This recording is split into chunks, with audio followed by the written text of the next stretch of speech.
हमारी land cruiser बंगले के गेट से बाहर निकल गई तो मैंने चौकीदार को बताया कि मंजूर की हालत बहुत खराब है, उसे फौरन डॉक्टर के पास पहुंचाओ। हमें एक शदीद जरूरी काम न होता तो हम खुद ही उसे डॉक्टर के पास ले जाते। मेरे इशारे पर हाकिम अली ने गाड़ी जन्नाटे से आगे बढ़ा दी। मैंने उससे पूछा, मंजूर के सिवा यहाँ कोई आदमी पहचानता था कि तुम बाबा साईं के आदमी हो? हाकिम अली ने कहा, मैं यकीन से नहीं कह सकता, वैसे एक दो दफा ही यहाँ आया हूँ। बंगले के मुलाजिमों का ताल्लुक गोट से नहीं है, सिर्फ मंजूर ही गोट का आदमी था। मुमकिन है उसने मेरे बारे में दूसरे मुलाजमीन को बता दिया हो कि हाकिम अली भी मेरे गोट का आदमी है। फिर वो कुछ सोच कर बोला, मगर साईं अब इससे क्या फर्क पड़ता है? मैंने मुस्कुराकर कहा, हाँ अब तो जो होना होगा वो तो होगा ही। तुम ये बताओ कि अब तुम कहाँ जा रहे हो? क्या गोट का कोई आदमी किसी और शेख के बंगले पर भी मुलाजिम है? वो बोला, बंगले पर मुलाजिम तो है मगर वो बंगला अभी पूरी तरह तैयार नहीं है। बंगले में प्लास्टर और रंग रोगन होना बाकी है। वहाँ गोट का एक आदमी चौकीदार है। असल में साईं वो बंगला एक रिटायर्ड बैरिस्टर बनवा रहा है। उस बेचारे का 6 महीने पहले इंतकाल हो चुका है। उसके सिर्फ 2 ही बेटे हैं और दोनों मुल्क से बाहर अमेरिका में रहते हैं। उन्हें बंगले की तामीर से कोई दिलचस्पी नहीं लगती। हमारे गोट का आदमी सुमर खान वहाँ बैरिस्टर की जिंदगी में ही चौकीदार था। बेटों ने भी उसे बंगले की हिफाजत के लिए रख लिया। मैंने मुस्कुराकर कहा, ओ भाई, तुमने मेरे छोटे से सवाल के जवाब में पूरी कहानी सुना दी। वो बोला, इसलिए कि आप मुतमईन हो जाएं। वैसे वो जगह हमारे लिए इस वक्त बेहतरीन पनाहगाह साबित हो सकती है। मैंने कहा, मगर अब मैं कोई रिस्क नहीं लूंगा। चौकीदार उस वक्त तक हमारी कैद में रहेगा जब तक हम वो बंगला नहीं छोड़ देते। हाकिम अली ने झिझकते हुए कहा, साईं ये तो उस बेचारे के साथ बहुत ज्यादती हो जाएगी। वैसे मैं ये भी कर लूंगा। मैंने कहा, उसके साथ कोई ज्यादती नहीं होगी। उसके आराम का हर तरह से ख्याल रखा जाएगा। बस उसे बाहर आने जाने और किसी से मिलने पर पाबंदी होगी। उसके बाद हाकिम अली कुछ न बोला और खामोशी से विंड स्क्रीन पर नजरें जमाए ड्राइविंग करता रहा। मैंने इस बात का भी ख्याल रखा था कि हमारा ताकुब न किया जाए। अभी तक मुझे कोई ऐसी गाड़ी दिखाई नहीं दी थी जिस पर ताकुब का शुबा होता। अचानक मुझे दुरानी का ख्याल आया। मैंने ट्रांसमीटर निकाल कर उसे ऑन किया और दुरानी को कॉल करने लगा। हेलो जीवन, आर यू रिसीविंग? काफी देर तक कॉल करने के बाद भी दुरानी की तरफ से कोई जवाब मौसूल नहीं हुआ तो मुझे यकीन हो गया कि या तो दुरानी इस मार्के में काम आ गया है या फिर दुश्मनों की कैद में है, वरना मेरी कॉल का जवाब वो जरूर देता। पीटर बहुत गौर से उस ट्रांसमीटर को देख रहा था। फिर वो हंस कर बोला, ये ट्रांसमीटर अमेरिका की एक फर्म ने खास तौर पर CIA के लिए बनाए हैं और ये सिर्फ हमारे मखसूस एजेंटों के पास हैं। हैरत मुझे इस बात पर है कि ये ट्रांसमीटर तुम्हारे पास कहाँ से आया? और किसी को कॉल करने का मतलब ये है कि कम से कम एक ट्रांसमीटर मजीद तुम लोगों के पास है। गोया तुमने CIA के 2 इंतहाई कीमती और खास आदमियों को ठिकाने लगा दिया है। कभी कभी मैं सोचता हूँ कि अमेरिकन CIA ने अब तक तुम्हें अपने साथ काम करने की ऑफर क्यों नहीं की? मैंने कहा, जो बात तुम नहीं जानते वो तुम्हारे बड़े जानते हैं। वो जानते हैं कि वो मुझे किसी कीमत पर भी खरीद नहीं सकेंगे। पीटर तंजी अंदाज में हंसा और बोला, हर इंसान की कोई न कोई कीमत होती है कामरान। मैंने हुब्बुल वतनी के बड़े बड़े दावेदारों को बिकते हुए देखा है। मैंने कहा, मैं इस वक्त हुब्बुल वतनी पर किसी तवील बहस के मूड में नहीं हूँ। बस इतना कहूंगा कि पूरे अमेरिका की दौलत देकर भी वो कामरान को नहीं खरीद सकते। पीटर बोला, ऐसे सरफिरों को वो ज्यादा दिन दुनिया में बर्दाश्त भी नहीं करते। मैंने सर्द लहजे में कहा, सुनो पीटर, मैंने तुम्हारी जान बख्शी का वादा जरूर किया है, मगर इसका मतलब ये नहीं कि तुम मुझसे बहस करने लगो। मैं तुम्हें जिंदगी भर के लिए माजूर भी कर सकता हूँ। क्यों ऐसी बातें कर रहे हो कि मेरी खोपड़ी उलट जाए? हम दूसरे शेख के बंगले पर पहुंचे तो वहां का चौकीदार सुमर खान था, जो हाकिम अली के गोट का आदमी था। वो बंगला अभी ज़ेरे तामीर था, लेकिन हमारे लिए उस वक्त एक महफूज ठिकाना था। हम अंदर दाखिल हुए तो सुमर खान ने हमें बिठाया। पीटर को भी मैंने अपने साथ ही रहने दिया, क्योंकि अब वैसे भी उसकी जरूरत खत्म हो चुकी थी और अगर वो कोई भी उल्टी सीधी हरकत करता तो मैं उसे ठिकाने लगा देता। ये बात वो भी जानता होगा। मैंने बाबा साईं के बंगले पर जाने से पहले वहाँ के हालात का जायजा लेने के लिए हाकिम अली को भेजने का फैसला किया। हाकिम अली चला गया तो मैं सुमर खान और उसके साथियों के साथ बैठा उसका इंतजार करने लगा। तभी पीटर ने कहा, तुम मुझे यहाँ कब तक रखोगे? मैंने कहा, पीटर मैं अपनी मर्जी का मालिक हूँ, जब तक दिल चाहेगा तुम्हें रखूंगा। पीटर ने बदले हुए लहजे में कहा, तुम हमारे लिए काम क्यों नहीं करते? तुम और तुम्हारे साथी अगर हमारे साथ मिलकर काम करें तो तुम्हें हिफाजत भी मिलेगी और इतनी दौलत कि तुम किसी भी मुल्क में सुकून की नींद सो सकोगे। ग्लोरिया के साथ सेटल भी हो सकते हो। अगर यहाँ भी रहना चाहोगे तो तुम्हें हमारी पुष्ट पनाही हासिल होगी। मैं जानता हूँ कि ग्लोरिया भी अब तुम्हारे बगैर नहीं रह सकती। उसने उर्दू भी सीख ली है इसीलिए, और अब तो वो अहले ज़बान की तरह उर्दू भी बोल लेती है। ये सब कुछ मैंने उसकी बात काटते हुए कहा, बस पीटर, तुम मुझे इतना जानते हो तो ये भी जानते होगे कि मैं ये सब कुछ नहीं कर सकता। मैं किससे खौफजदा हूँ? मैं अपनी मर्जी से सोता हूँ, किसी की गुलामी नहीं करता। पीटर बोला, आप तुम झूठ बोल रहे हो। तुम्हारी पूरी फाइल मुझे असबर है। तुम पिछले कई बरस से हालत फरार में हो, कभी यहाँ कभी वहाँ, कभी इंडिया, कभी सिंगापुर, हांगकांग। न तुम अपनी नींद सोते हो, न अपनी मर्जी से कोई काम करते हो। उसका एक एक लफ्ज सदाकत पर मबनी था। मैंने मौजू बदलने के लिए कहा, बात को टालो मत। तुमने ये झूठ बोला कि ग्लोरिया को अहले ज़बान की तरह उर्दू बोलनी आती है। पीटर हैरानी से बोला, तो क्या उसे उर्दू नहीं आती? मेरा अंदाजा था कि जब उसे इलाके में अहम जिम्मेदारियां सौंपी गई थीं तो उसने उर्दू जरूर सीखी होगी। कोई भी शख्स उस इलाके की जबान जाने बगैर वहां कैसे काम कर सकता है? अगर ऐसा नहीं है तो मुझे इस बात पर शदीद हैरत है। मैंने कहा, मगर अभी तो तुम कह रहे थे कि तुमने उसे उर्दू बोलते सुना है। पीटर बोला, मैंने ये नहीं कहा, मेरा अंदाजा था कि उसे उर्दू आती होगी। उसी वक्त हाकिम अली लौट आया।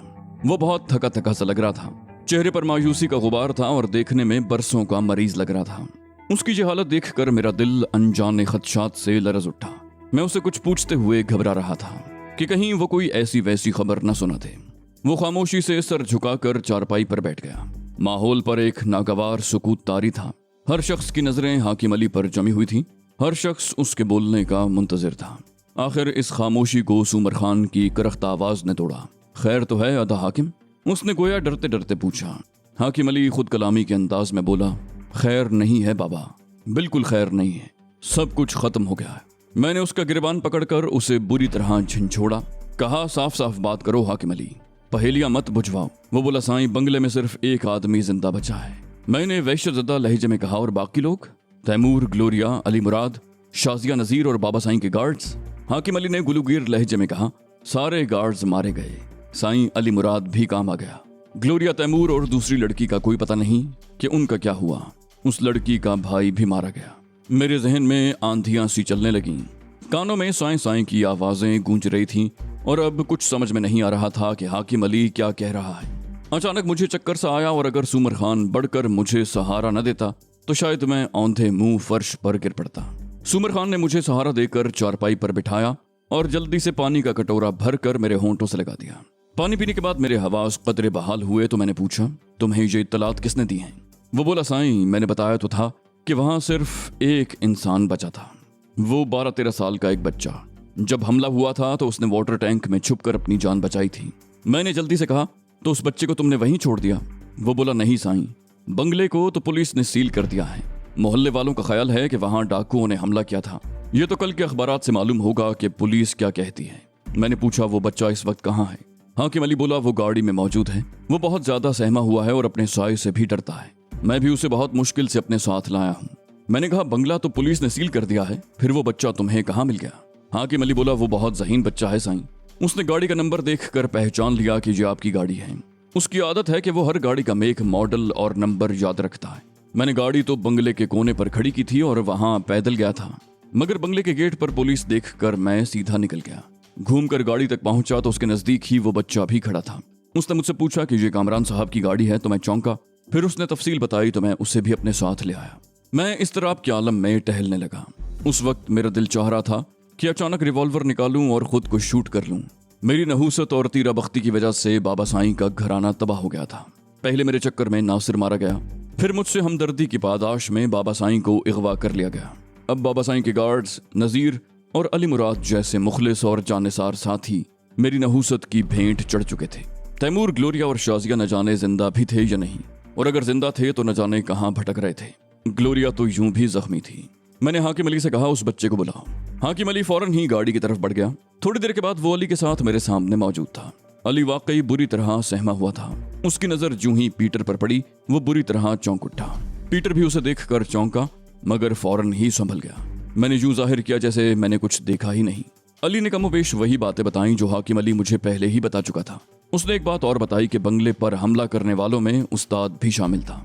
मैंने पीटर की तरफ इशारा करते हुए कहा, तुम इस आदमी को देखकर चौंके क्यों थे? क्या तुमने इसको पहले भी कहीं देखा है? वो बोला, इस आदमी को एक दफा मैंने उस्ताद के साथ देखा था। जब ये आया तो उस्ताद ने मुझे वहां से हटा दिया था। शायद ये कोई बहुत अहम बात करने आया था। मैंने हाकिम अली से कहा, हाकिम अली, हम अभी और इसी वक्त गोठ चल रहे हैं। बख्शू और पीटर हमारे साथ जाएंगे। पहले हम अली को इसके घर छोड़ेंगे, फिर मैं जानू की तरफ जाऊंगा। हाकिम अली ने कहा, हाजिर साईं। उसने अपनी गन उठाकर शाने से लटका ली। बख्शू और पीटर भी खड़े हो गए। मैंने सख्त लहजे में कहा, मेरी एक बात गौर से सुन लो उसूमर खान। हमारे यहाँ से जाने के बाद तुम सब कुछ भूल जाओगे। न हम में से कोई यहाँ आया था, न तुम हमें जानते हो। ये भी तुम्हारे ही भले के लिए कह रहा हूँ। हमारे दुश्मन इतने मक्कार और खतरनाक हैं कि वो सिर्फ इसी जुर्म में तुम्हें मौत के घाट उतार देंगे कि तुमने चंद घंटे के लिए हमें पनाह दी थी। सूमर खान सहम कर बोला, जैसा आप बोलोगे वैसा ही करूंगा साईं। मैंने बरसों बड़े साईं का नमक खाया है, मैं उनके किसी दोस्त के हुक्म के खिलाफ कैसे कर सकता हूँ।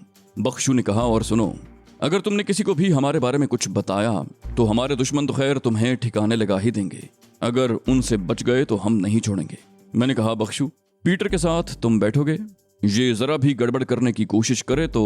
बख्शू ने कहा, फिक्र न करें साईं, मैं गोरों का वैसे भी दुश्मन हूँ। फिर उसने सख्ती से पीटर का बाजू पकड़ा और उसे गाड़ी की तरफ धकेल दिया। हाकिम अली ने कहा, इस गोरे का क्या करना है साईं? मैंने कहा, अब मैं इसे भी जिंदा नहीं छोड़ूंगा, मगर ये मुझसे कसम ले चुका है कि मैं इसे नहीं मारूंगा, इसलिए अब ये काम तुम करोगे। इसे जो कुछ मालूम करना था वो मैं मालूम कर चुका हूँ, अब ये हमारे लिए बेकार है। वैसे भी मैं आस्तीन में सांप पालने का कायल नहीं हूँ। हम वहां से रवाना हुए तो सूरज आहिस्ता आहिस्ता गुरूब हो रहा था। मेरा इरादा था कि पहले मैं अली को उसके घर के नजदीक ड्रॉप करके आगे बढ़ जाऊं, मगर हाकिम अली ने मुझे मशवरा दिया कि बच्चे को उसके माँ बाप के हवाले करना ज्यादा बेहतर है। मुमकिन है वो लोग बच्चे की तलाश में वहां भी पहुंचे हों। हम लोग उस वक्त वाटर पंप के पास से गुजर रहे थे। अली ने अचानक कहा, वकार अंकल, वो अभी एक दुकान में दाखिल हुए हैं, गाड़ी रोकें। हाकिम अली ने गाड़ी रोक दी। वकार वही शख्स था जो अली को बहला फुसला कर ले गया था। मैंने पूछा, किस दुकान में गए हैं बेटा? उसने कहा, वो एक जनरल स्टोर है, यहाँ से कुछ पीछे रह गया है। मैंने कहा, हाकिम अली, तुम मेरा यही इंतजार करो, मैं अभी आता हूँ। बख्शू, तुम भी होश में रहना। ये कहकर मैं अली के साथ नीचे उतर गया। मैंने अली को समझा दिया था कि तुम मेरे पीछे रहो ताकि वो तुम्हें देख न सके। वो खासा बड़ा जनरल स्टोर था, उसमें मुख्तलिफ अशिया के काउंटर अलहदा थे। वहाँ उस वक्त ज्यादा रश नहीं था। अली ने जिस शख्स की निशानदही की वो ग्रे सूट में था, रंगत सुर्खो सफेद थी और मेरी तरह दराज कद था। वो खासी पुरकशिश और वजीह शख्सियत का मालिक था और कोई यकीन भी नहीं कर सकता था कि इतना बावकार शख्स कोई घटिया और गैर कानूनी काम भी कर सकता है। मैंने अली से कहा, अब तुम चाहो तो जाकर गाड़ी में बैठ जाओ, मैं उस आदमी को लेकर अभी आता हूँ। उसने इस बात में गर्दन हिलाई और वापस चला गया। मैं नपे-तुले कदम रखता हुआ दुकान में दाखिल हुआ। वो शख्स शेविंग क्रीम और परफ्यूम वगैरह देख रहा था। मैं उसके बराबर जा खड़ा हुआ। फिर अचानक दोस्ताना अंदाज में उसके कंधे पर हाथ मारते हुए कहा, ओहो, तो ये ठाठ हैं। मैं तुम्हें ढूंढ ढूंढ कर थक गया और तुम इत्मीनान से शॉपिंग कर रहे हो। उसने अजनबी नजरों से मुझे देखा, फिर सर्द लहजे में बोला, सॉरी, मैंने आपको पहचाना नहीं। मैंने उसकी पीठ पर एक और धप रसीद किया। कहा, अबे ड्रामेबाजी छोड़ और सीधी तरह घर चल। ऐसी भी क्या नाराजगी, मियाँ बीवी में झगड़ा तो हो ही जाता है, इसका मतलब ये तो नहीं कि आदमी घर से ही गायब हो जाए। रुबीना सुबह से रो रही है, चल अब गुस्सा थूक दे, घर चल। मेरी बात सुनकर सेल्समैन भी मुस्कुरा रहा था। वो यही समझ रहा था कि शौहर और बीवी में लड़ाई हुई है। शौहर साहब रूठ कर घर से निकल गए हैं और मैं उसका कोई बेतकल्लुफ दोस्त हूँ जो उसे तलाश करता हुआ यहाँ तक पहुँचा हूँ। मैंने सेल्समैन से कहा, बस ये शेविंग क्रीम और परफ्यूम पैक कर दें, बाकी शॉपिंग आइंदा झगड़े पर सही। मेरी बात सुनकर सेल्समैन मुस्कुराया और वो चीजें उठाकर कैश काउंटर की तरफ चला गया। वो शख्स आहिस्ता से बोला, आप मजाक छोड़ें, आपको गलत फहमी हुई है, न मैं आपको जानता हूँ न किसी रूबीना को। मैंने सर्द लहजे में सरगोशी की। कहा, गलत फहमी तो तुम्हें हुई है मिस्टर, मैं तुम्हें अच्छी तरह जानता हूँ। मेरा जो हाथ जैकेट की जेब में है उसमें लोडेड रिवॉल्वर है और मैं जेब के अंदर से भी फायर कर सकता हूँ। मुझे गौर से देखो, तुमने मेरा नाम जरूर सुना होगा, तुम जैसे हर शख्स ने मेरा नाम सुन रखा है, मैं कामरान हूँ। मेरी बात सुनकर उसका चेहरा धुआं धुआं हो गया। वो थूक निकल कर बोला, मगर तुम मुझसे क्या चाहते हो? मैंने कहा, फिलहाल तो यहाँ से निकलो और चुपचाप मेरे साथ चलो, वरना मैं सिर्फ एक फायर करूंगा और तुम्हारा खेल खत्म हो जाएगा। मैं उसके हाथ में हाथ डालकर यूं चलने लगा जैसे हम दोनों बरसों के बाद मिले हों। मैंने सरगोशी की, अपने हाथ जेबों से दूर ही रखो, काउंटर पर अदायगी मैं कर दूंगा। अदायगी करके मैंने शॉपिंग बैग उस शख्स को थमा दिया और हम दोनों दुकान से बाहर आ गए। उसने खौफजदा लहजे में कहा, तुम मुझे कहाँ ले जा रहे हो? मैंने गाड़ी की तरफ बढ़ते हुए कहा, कहीं भी नहीं, बस तुमसे चंद बातें करनी है, ज्यादा परेशान ना हो। वो खासा जानदार आदमी था, मगर शायद वो मेरे नाम से वाकिफ था। उसका ताल्लुक किसी न किसी तौर रॉ से तो था, तो उसे मेरे नाम बल्कि शक्ल से भी वाकिफ होना चाहिए था। ये मेरे नाम की दहशत ही थी कि वो बिला चूं चरा मेरे अहकामात पर अमल कर रहा था। उसे गालिबन यकीन होगा कि मैं इस भरे पूरे इलाके में भी उसे मौत के घाट उतार सकता हूँ। हम गाड़ी के पास पहुंचे तो बख्शू ने दरवाजा खोल दिया। अली को देखकर वो शख्स यूं उछला जैसे उसका पांव जलते हुए अंगारे पर पड़ गया। मैंने कहा, बख्शू, तुम फ्रंट सीट पर चले जाओ, मैं अपने दोस्त के साथ बैठूंगा। फिर मैं उससे मुखातिब हुआ, कहा, चलो अब शराफत से गाड़ी में बैठ जाओ। उसने कदरे बुलंद लहजे में कहा। मैं नहीं बैठूंगा, तुम मुझे कहाँ ले जा रहे हो? मैंने उसे हल्का सा धक्का दिया और एकदम रिवॉल्वर निकाल लिया। मेरा हाथ गाड़ी के अंदर था, इसलिए रिवॉल्वर बाहर से किसी को नजर नहीं आ सकता था। रिवॉल्वर देखकर वो खामोशी से गाड़ी में बैठ गया। उसके साथ ही मैं भी गाड़ी में बैठा। मेरे बैठते ही हाकिम अली ने गाड़ी झटके से आगे बढ़ा दी। मैंने उससे पूछा, जिसने अली को अपना नाम वक्कार बताया था, जाने ये उसका असली नाम था या फर्जी नाम था? मैंने कहा, हाँ, अब बताओ, तुमने उन बच्चों को अगवा क्यों किया? उसने थूक निकल कर कहा, कौन से बच्चे? मैंने किसी बच्चे को अगवा नहीं किया। अली ने कहा, इतना झूठ मत बोले अंकल वक्कार, आप मुझे अपने साथ नहीं ले गए थे। वक्कार ढिठाई से बोला, मैं तो तुम्हें जानता भी नहीं हूँ, तुमने कहीं से मेरा नाम मालूम कर लिया और मुझ पर अगवा का इल्जाम लगा दिया। फिर वो मुझसे मुखातिब हुआ, बोला, मैं कोई सड़क छाप बदमाश या उचक्का नहीं हूँ कामरान साहब, बल्कि मैंने तंज़िया अंदाज में उसकी बात काटी। कहा, तुम तो बहुत ऊंचे दर्जे के बदमाश हो, मैं छोटे मोटे उचक्कों पर हाथ डालता भी नहीं। वो बोला, मैं आपको ये बताना चाह रहा था कि मैं कोई मामूली आदमी नहीं हूँ, आपको अपनी इस हरकत पर पछताना पड़ेगा। उसका एतमाद आहिस्ता आहिस्ता बहाल हो रहा था। मैंने ठंडा सांस लेकर कहा, पछता लेंगे भाई? वैसे ये जुमला मैंने इतनी दफा सुना है कि अब मुझे इससे नफरत हो गई है। फिर मैं अली से मुखातिब हुआ, कहा, बेटा तुम हाकिम अंकल को अपने घर का रास्ता बताओ। अली हाकिम को रास्ता बताने लगा। जल्द ही हम अली के घर तक पहुंच गए। हाकिम अली ने गाड़ी गली से बाहर ही रोक ली। मैंने कहा, बख्शू, तुम अली के घर जाओ और वहां से उसकी अम्मी या अब्बू को बुला लाओ। अली फिलहाल यहीं रहेगा, मुमकिन है वहां दुश्मनों का कोई आदमी मौजूद हो। बख्शू गाड़ी से उतर गया। अली ने उसे बताया, सीधे हाथ पर चौथा मकान हमारा है, काले रंग का मेन गेट है और कॉल बेल के साथ ही इंटरकॉम भी है। बख्शू के जाने के बाद अली बेताबी से बार बार गली में देखता रहा। तकरीबन 15 मिनट के बाद बख्शू की वापसी हुई। वो अकेला ही आया था। उसने बताया कि घर में इस वक्त कोई मौजूद नहीं है, मेन गेट पर ताला है। मैंने आसपास वालों से पूछा तो मालूम हुआ कि ये लोग तो उसी वक्त से मौजूद नहीं हैं जब से इनका बेटा गुम हुआ है। बख्शू की बात सुनकर अली रोने लगा। मैंने उसे तसल्ली दी, कहा, रोते नहीं है बेटा, तुम तो बहादुर बच्चे हो। अब ये बताओ कि यहाँ तुम्हारा कोई और रिश्तेदार भी मौजूद है? अली ने कहा, यहाँ से कुछ फासले पर मेरे एक मामू रहते हैं। मैंने कहा, चलो फिर हम तुम्हें उनके घर छोड़ देते हैं, उन्हें मालूम होगा कि तुम्हारे अम्मी अब्बू कहाँ हैं। नॉर्थ नाज़िमाबाद के ब्लॉक ए में अली के मामू हमीदुल हक साहब का बंगला था। वहाँ भी पहले बख्शू ही गया और हमीदुल हक साहब को बुला लाया। अली दौड़कर उनसे लिपट गया और फूट फूट कर रोने लगा। हमीद साहब ने पूछा, तुम कहाँ चले गए थे बेटा? फिर वो मुझसे मुखातिब हुए, बोले, जनाब ये बच्चा आपको कहाँ से मिला? मैंने मुस्कुराकर कहा, ये खासी लंबी कहानी है, फिलहाल तो मैं जल्दी में हूँ, सारी तफसील आपको अली खुद बता देगा। मौका मिला तो जल्द ही आपसे मुलाकात करूंगा, खुदा हाफिज। मैंने फिर अली से कहा, अच्छा बेटा, खुदा हाफिज, अब ये रोना बंद करो, अब तो तुम अपने मामू के पास पहुंच गए हो। वो बोला, अंकल आप कुछ देर ठहर जाएं। मैंने कहा, बेटा मैं जल्द ही दोबारा आऊंगा, और मैंने हाकिम अली को चलने का इशारा किया। जब तक हमारी गाड़ी नजर आती रही, अली खड़ा हाथ हिलाता रहा। हाकिम अली ने पूछा, अब कहाँ चलना है साईं? मैंने कहा, अब सीधे गोठ चलो, अभी अगर हम नॉन स्टॉप चले तो सुबह के 3 बजे तक गोठ पहुंच जाएंगे। वो बोला, साईं मेरी माँ ने तो अभी गोठ की तरफ मत जाएं, वहाँ आपके लिए खतरा है। मैंने हंसकर कहा, मैं तो हमेशा खतरे में ही रहता हूँ, तुम गोठ चलो। फिर मैं वक्कार से मुखातिब हुआ, कहा, अगर तुमने कोई चालाकी दिखाने की कोशिश नहीं की तो 2-1 दिन में खैरियत के साथ घर पहुंच जाओगे, वरना तुम्हें गोली मार कर लाश यहीं कहीं फेंक दूंगा। पीटर तुम जरा इसका ध्यान रखना। मैंने यूं कहा जैसे पीटर भी हमारा साथी हो। गाड़ी अब हाईवे पर फर्राटे भर रही थी। टोल प्लाजा क्रॉस करने के बाद मैंने हाकिम अली से पूछा, तुमने पेट्रोल और ऑयल वगैरह चेक किया था? वो बोला, मैंने बंगले से वापसी पर टैंक फुल करवा लिया था साईं, मुझे अंदाजा था कि अब आप गोठ ही की तरफ जाएंगे। फिर गाड़ी में खामोशी छा गई। गाड़ी के शीशे चढ़े हुए थे, इसलिए हवा की सरसराहट और इंजन की आवाज भी सुनाई नहीं दे रही थी। वक्कार ने अब रो देने वाले अंदाज में कहा, तुम लोग आखिर मुझे कहाँ ले जा रहे हो? मैंने कहा, अगर तुमने मेरे सवालों के जवाब सच सच दे दिए तो हम तुम्हें कहीं नहीं ले जाएंगे, यहीं हाईवे पर कहीं उतार देंगे, तुम्हें बहुत आसानी से कराची के लिए बस मिल जाएगी। फिर चंद लम्हे तवक्कुफ के बाद मैंने कहा, तुम्हारा रॉ से क्या ताल्लुक है? वो हैरानी से बोला, रॉ से? रॉ से तो मेरा कोई ताल्लुक नहीं है। मैंने अचानक उसके पेट में कोहनी मार दी। मैंने सर्द लहजे में कहा, मैंने कहा है कि सच बोलो। वो बोला, मेरी बात का यकीन करो, मैं छोटे मोटे गैर कानूनी काम जरूर करता हूँ, मगर रॉ जैसी बड़ी तंजीम से मेरा क्या ताल्लुक हो सकता है? मैं साहिब हैसियत लोगों को लूटता हूँ, शार्पिंग करता हूँ, जाली कारोबारी कंपनियों की आड़ में मालियाती इदारों से कर्जे लेता हूँ। मगर मैंने हवा में तीर छोड़ा। मैंने कहा, हेरोइन और असलहे की स्मगलिंग का नाम नहीं लिया तुमने। मेरा तीर निशाने पर लगा। वो बोला, हेरोइन की स्मगलिंग भी कर लेता हूँ, मगर असलहे से मेरा कोई ताल्लुक नहीं। मैंने कहा, और बर्दा फरोशी भी नहीं करते हो? वो बोला, मैं बुरा आदमी जरूर हूँ कामरान साहब, मगर इतना घटिया नहीं हूँ کہ پردہ فروشی جیسا مذموم کام کروں۔ میں نے پھر کوہنی اس کے پیٹ میں ماری، وہ بری طرح کراہنے لگا۔ شاید ضرب کچھ زیادہ ہی سخت پڑ گئی تھی۔ پھر میں نے سخت لہجے میں کہا، تم نے علی کو کیوں اغوا کیا تھا؟